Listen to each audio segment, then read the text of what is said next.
Bonjour et bienvenue sur Bain d'Arrêt, la chaîne qui aborde la photographie argentique. Aujourd'hui, je vais te parler de l'Ektachrome 100 Plus de chez Kodak.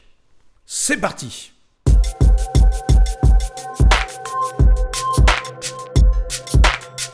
L'Ektachrome 100 Plus, également appelé EPP, était un film inversible couleur, produit dans les années 80 et discontinué en 2009. Sa sensibilité nominale est de son ISO et il existait en format 135 et 120. Son développement se traitait dans un procédé E6. Sa particularité, c'était un rendu des couleurs neutres à légèrement froide avec une saturation modérée. Ce film était donc apprécié pour sa restitution fidèle des couleurs, avec un rendu moins flashy que certaines diapos et par conséquent très utilisé en pro. Les films inversibles, d'une manière générale, nécessitent d'une exposition précise et sont par conséquent moins tolérants aux erreurs. Sa version moderne, relancée en 2018, est la Ektachrome E100 qui reprend l'esprit, mais avec une technologie plus récente. Son grain est encore plus fin, la stabilité des couleurs meilleure. Son émulsion moderne en facilite sa numérisation par rapport à l'EPP.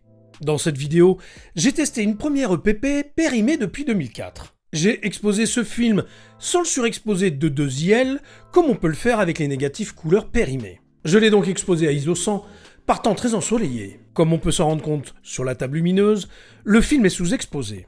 À la numérisation, il m'a fallu relever les niveaux de manière conséquente. Étant donné que j'avais une boîte complète, j'ai décidé d'exposer un nouveau film à plus de IL, celui-là. J'ai donc réalisé des images à ISO 25, par temps bas et nuageux. Je te laisse découvrir successivement les 2 diaporamas et reviens juste après pour te faire part de mes commentaires. C'est parti!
On savait que les rendus des films positifs périmés viraient au magenta et au bleu, et on en a eu une belle démonstration dans cette vidéo. Bien évidemment, aucune correction chromatique n'a été faite après la numérisation. À la table lumineuse sur le deuxième film, on voit clairement que la surexposition était nécessaire. J'en conclus que si tu ne surexposes pas ce film réversible, il te donnera des teintes froides, et en revanche, il te donnera des dominantes magenta en cas de surexposition.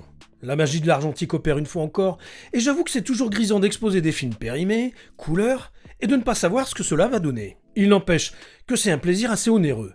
Même si le pack de films était à un prix abordable, le développement en E6 reste élevé. Comptez environ 11 €, le développement seul. Cette vidéo est maintenant terminée, j'espère qu'elle t'aura plu. Si c'est le cas, n'hésite pas à la liker et à la partager sur tes réseaux sociaux. N'oublie pas de t'abonner à la chaîne si ce n'est pas fait. Je te dis à bientôt, mais d'ici là, porte-toi bien. Ciao!